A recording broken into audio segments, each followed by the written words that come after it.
Bom, a ideia hoje aqui é mostrar como é que é o sentimento da cirurgia que nós vamos fazer. Essa é uma cirurgia de adenoide, amígdala e nariz. Ela foi feita por um paciente que tem infecção de repetição, nariz entupido, ronca, respira muito pela boca. E aquele paciente que está com um déficit de crescimento é uma criança que está com tantos quadros de infecção que vive mais em médico usando antibiótico, corticoide, do que saudável. Então é um caso assim bem gritante.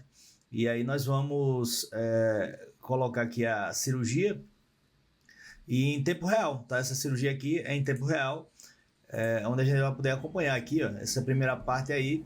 Eu estou fazendo a paramentação, então ali a gente coloca um capote, as mãos estão limpas, estéreis, mas o braço e o corpo não. Então esse capote aí, ele é feito para que a gente não contamine a cirurgia ou o paciente. E aí nós colocamos as luvas. Muita gente pergunta aí nessa situação, por que eu coloco duas luvas? E para mim é muito prático, porque é o seguinte: eu já levei muita queimadura de bisturi elétrico por causa da luva, usando uma luva só, e essa luva estava furada.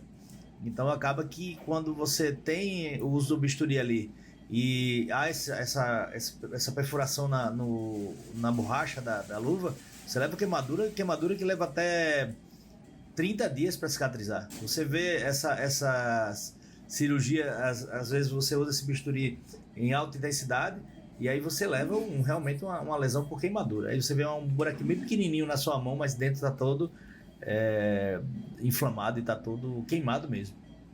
E aí depois que a gente se paramenta, a gente vai colocar campos em cima do paciente para que ele também diminua a área de contaminação. Pode observar que eu estou usando um capacete que ele tem uma luz aqui na frente, é um chamado foco frontal. E esse foco frontal ele nos ajuda a ter uma visão direta, uma iluminação direta da área da cirurgia. Então isso facilita muito a visão do otorrino. E aí pode observar que à minha direita está a doutora Cláudia Isabel, que é anestesista, excelente anestesista. Nós temos a auxiliar de sala, que está um pouco atrás da Cláudia. Nós temos outra auxiliar que está um pouco mais à direita, mas não está aparecendo no vídeo. E a minha auxiliar direta ali, que é a minha instrumentadora. E com isso a gente tem uma equipe que dá para, de forma segura, tá aí a outra auxiliar, de forma segura a gente consegue fazer esse procedimento. Tá? Então a primeira coisa que a gente faz ali é colocar um abridor ortostático, chama-se... É um abridor que você consegue abrir a boca e manter ela aberta sem que eu faça nenhum tipo de força. Eu só faço abrir e nessa abertura a gente consegue manter a boca no nível de abertura para que a gente possa fazer a cirurgia de forma clara e direta, então de visão direta. E aí a primeira coisa que a gente faz depois de abrir a boca é fazer um inventário para ver como é que está a cavidade. E essa área, né, que a gente observa primeiro o céu da boca, as amígdalas à direita e à esquerda, como é que está a língua, a posição do tubo. É importante porque o paciente está entubado, ele tem um tubo ali que vai passar pela boca e vai até o pulmão, e aí é importantíssimo essa colocação do tubo para que a gente não faça uma compressão dele ou desloque ele durante a cirurgia e porventura até estupe o paciente, que colocaria em risco. Então a gente tem que tomar esse cuidado. E aí depois de fazer todo esse inventário, aí nós vamos passar para a parte de colocação do abridor em ponto de fazer a cirurgia de adenoide. Então a primeira coisa que eu faço aí é a cirurgia de adenoide. E aí eu já vou pegando ali a cureta, e essa cureta ela vai fazendo a raspagem da adenoide. Então isso é feito aí, a gente faz uma pressão, por trás do céu da boca, então a gente faz uma pressão na adenoide e arrasta. E esse arrastar você consegue curetar, então você faz esse movimento aqui, ó. E com esse movimento a gente consegue tirar a adenoide, que é um tecido linfóide, e vai ficar o resto do tecido, que é a musculatura, a mucosa, que é o que deve ficar lá no local onde fica a adenoide. Então com essa retirada, aí a gente vai tirando aos poucos o tecido linfóide e vai aspirando, porque aí começa a ter sangramento. Toda vez que você mexe ali com a adenoide, você sangra. Então, aí você usa ali uma pincinha de hemostática para tirar os resquícios, né, que vão ficando da adenoide. E aí você vai tirando esses pedacinhos. E uma coisa que é importantíssima: esse paciente, ele não vai parar de sangrar aquela loja ali da adenoide enquanto você não curetar todo o tecido. Então, enquanto estiver saindo sangue, é sinal que ainda tem tecido lá. Então a gente faz uma avaliação, passa o dedo assim por trás do céu da boca e consegue, pelo tato, saber se tem tecido ou não. E aí a gente faz essa curetagenzinha e com isso a gente consegue tirar todo o tecido. Aí eu já tirei o tecido e agora nós vamos fazer a hemostasia através de uma compressão com uma bolsinha de gases. Então é um conjunto de duas gases que ela forma uma bolsinha, ela é presa num cordão e essa compressão ela vai ficar por trás do céu da boca, ali onde fica a adenoide, e essa compressão a gente faz para o leito, né, de onde a cirurgia foi realizada, para que a gente tampone esse tecido e os vasinhos que estão ali eles vão parar de sangrar. E depois, quando a gente tira, esse paciente não sangra mais. Depois dessa parte, né, primeira parte, que é a adenoide, isso aí levou em torno de 4 minutos aproximadamente. E aí a gente vai para a cirurgia de amígdala. Geralmente eu começo com a amígdala direita e aí a gente reposiciona o abridor para que exponha mais a amígdala direita e ela fique toda exposta. A partir daí a gente vai fazer uma tração dessa amígdala, ela vai se afastar do arco do palato, né, que é o palato mole. Então é onde fica ali uma posição. Imagina aqui a campainha e essa campainha ela vai formar um arco até a base da língua. Então a amígdala está aqui, a gente vai tracionar ela, tá? A partir dessa tração a gente consegue fazer uma incisão paralela à amígdala. E essa incisão é feita com bisturi de alta frequência, ou seja, evita sangramento. Por muitas vezes a gente tira as duas amígdalas sem nenhuma gotinha de sangue saindo delas. Isso é uma rotina hoje, até porque a gente faz um preparo pré-operatório do paciente. Então nós desinflamamos os tecidos, preparamos ele.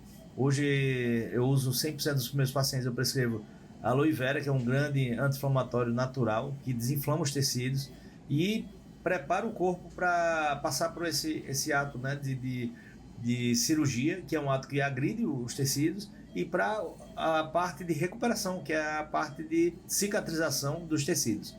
E aí a gente vai fazendo esse ressecamento ali na amígdala. É um ressecamento geralmente rápido, em torno de 3 minutos aproximadamente. E depois que a gente faz essa retirada da amígdala direita, eu faço um bloqueio com anestésico local já naquela região, para quando o paciente acordar, ele não precise sentir tanto incômodo. Então ele vai dar esse alívio aí por em torno de 6 horas de alívio da região onde foi operada. E aí a gente tira esse abridor do lado direito e posiciona na amígdala esquerda. E esse posicionamento na amígdala esquerda é um posicionamento que vai fazer a visão do lado oposto, né? A gente estava operando aqui com a amígdala direita e vai para a amígdala esquerda. E aí tem um detalhe: o instrumento que estava na mão direita, ele vai para a mão esquerda. E aí você troca o que é a direita vira esquerda. Então o cirurgião otorrino ele tem que ter habilidade com as duas mãos.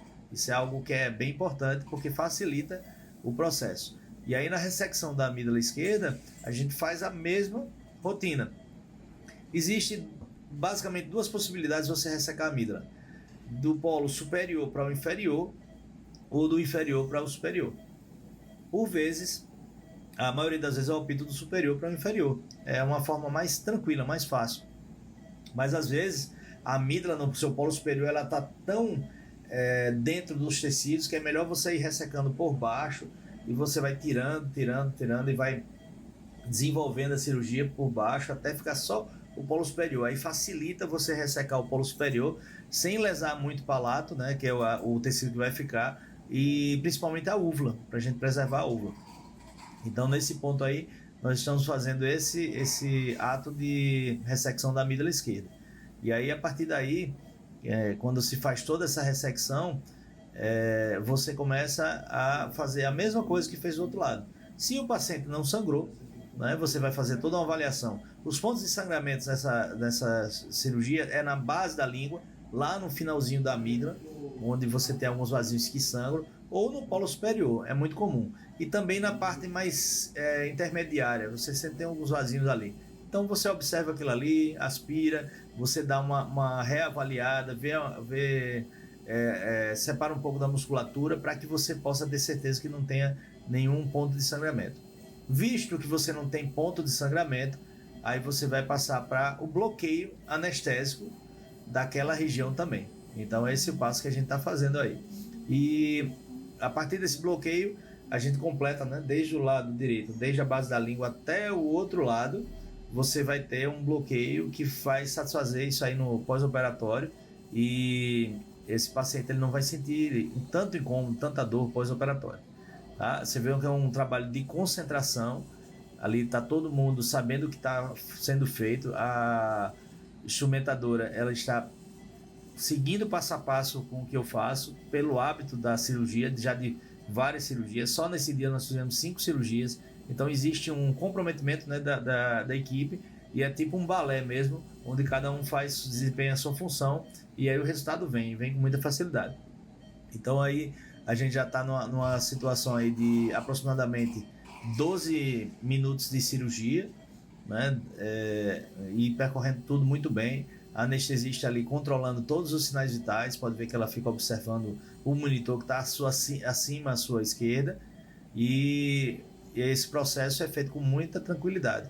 Então a experiência da equipe também conta muito nesse processo, e digo que assim, a maioria absoluta desses procedimentos elas passam sem nenhuma intercorrência, sem nenhum problema, dor de cabeça. Então aí é um processo que a gente já está finalizando ali, e aí a gente começa a observar novamente a loja da adenoide, e nessa loja da adenoide a gente vai começar a retirar aquelas gases que estavam colocadas para tamponar o tecido cruento, né, que ficou da retirada da adenoide. E aí a gente tira essas gases, e aí você vai ver se você tem sangramento ou não sangramento. Tá? A maioria das vezes desce um pouco de sangue porque fica retido ali na cavidade nasal, mas ele faz, você aspira e você vê que não está dando continuidade desse sangramento. E aí a gente vai passar para o último passo da cirurgia, que é a parte nasal. Então a gente faz uma abertura aqui da narina através de espéculo, e essa abertura é suficiente para que a gente faça a cauterização do excesso do tecido da mucosa nasal. Então aquele tecido ali, ele está inchado, ele está hipertrofiado por rinite, por excesso de tecido, ele vai ser reduzido. E essa redução ela faz o quê? A abertura das fossas nasais. Então esse paciente ele vai ter um bom desempenho respiratório pós-operatório. E aí você já tem essa fase final, a anestesista já está dando os primeiros passos para ir acordando o paciente. Quando eu vou acabando a cirurgia, eu já informo a ela, e aí o paciente ele já vai, a gente já vai começando a manipular o paciente no sentido de tirar ele, né, dessa anestesia geral e começar a fazer o desmame da máquina e das próprias medicações que foram feitas. E a partir daí a gente vai observando se há algum tipo de sangramento ou não. Até porque se houver algo inesperado, você tem como prolongar mais a anestesia, você voltar a um plano mais profundo e você resolver o problema. Então tá aí, já a anestesista já começa a se movimentar no sentido de fazer a extubação do paciente, ou seja, tirar o paciente do tubo para que ele volte a respirar espontaneamente. Isso leva um tempo, é um tempo que não é tão demorado, é um tempo assim razoavelmente curto, mas seguro. Então a gente só tira o tubo do paciente quando esse paciente ele está com segurança para ter uma respiração espontânea. Então aí já está na fase final, a equipe já se prepara para essa fase de extubação, e esse paciente ele vai acordar e ele vai para um pós-anestésico. Então o procedimento em tempo real, pode ver que ele durou em torno de 15 minutos, vocês vão acompanhar pelo próprio vídeo, e a gente vê todo esse processo aí de uma forma bem tranquila. Então aí a gente já vai agora tirando os materiais, o abridor, tudo que foi colocado ali no paciente. A gente faz uma verificação de tudo que foi usado na cirurgia, para que não fique nada que não esteja... O que foi colocado na cirurgia tem que ser retirado. Todos os instrumentais são verificados, todas as gases, tudo que foi utilizado, toda material, agulha, seringa, tudo tem que ser visto nessa hora, para que não haja nenhuma algum possível acidente por esquecimento, por exemplo. Então isso aí nunca acontece, né? É uma coisa que é rotina entre nós, e isso é algo que tem que ser feito, né? Essa verificação já no ato final da cirurgia. E aí esse paciente ele já está na fase de retirada aí dos materiais cirúrgicos, dos campos, e agora é só dar espaço para que a anestesista ela conclua. E aí eu se levanto, né? Eu ainda dou mais uma olhada na parte nasal, na parte da faringe, e vejo que está tudo bem e dou ok para a anestesista para que ela faça essa fase final de extubação do paciente e encerramento cirúrgico. Quem começa a cirurgia e termina é a anestesista. Nós vamos entrando aí depois desse plano que ela nos oferece para que tenha um procedimento de tranquilo, né? Que o paciente não sinta nada e que a gente também tenha um plano que é um plano de sangramentos e todo um processo. Aí eu já vou para a retirada da indumentária e aí a equipe já vai desfazendo todo o processo, o paciente está totalmente em segurança, pode ver que a equipe está bem tranquila, e aí a gente finaliza praticamente o ato cirúrgico, e digo a vocês que é um procedimento que é muito tranquilo. Eu digo às pessoas, eu não conseguiria fazer cirurgia por muito tempo e em muitas pessoas se não fosse algo tranquilo. Então, geralmente, assim, na maioria absoluta, 99% das vezes é algo muito tranquilo, tá? Então, espero que eu tenha contribuído, mostrado aí como é que funciona a cirurgia, espero que tenha desmistificado muita coisa, espero que tenha estimulado aos estudantes de medicina que queiram fazer otorrino, aos residentes de otorrino, para que eles se especializem, se dediquem e façam o melhor possível por seus pacientes. E aqueles que, porventura, vão passar por uma cirurgia como essa, veja que é algo que, quando é feito de uma forma precisa, segura, né, com consciência, pode ver que o resultado é muito bom e o transcorrer também é muito tranquilo. Tá? Então, espero ter contribuído aí com vocês e fiquem com Deus e que venham muitas e muitas cirurgias tão boas quanto essa. Bom, espero que você tenha gostado do nosso vídeo e queria pedir para você que curta nosso vídeo, que compartilhe, comente aqui se você quer algum tema diferente, algo que a gente possa contribuir aqui, trazer novos vídeos. Por favor, só comentar aqui. E para as pessoas que gostaram, se puder compartilhar com outras pessoas, para que a gente possa estar difundindo aí essa saúde, né, de uma forma diferente, de uma forma mais dos bastidores. E eu queria aqui, na verdade, desmistificar, a gente quer desmistificar o ato cirúrgico para que você tenha mais confiança, para que você não deixe de fazer uma cirurgia por medo, por algo desse tipo, tá bom? Então, fique com Deus e curte nosso canalzinho aqui, faz o nosso comentário, para que a gente tenha muito mais produção específica para você, tá? Então, um grande abraço para vocês, fiquem muito com Deus.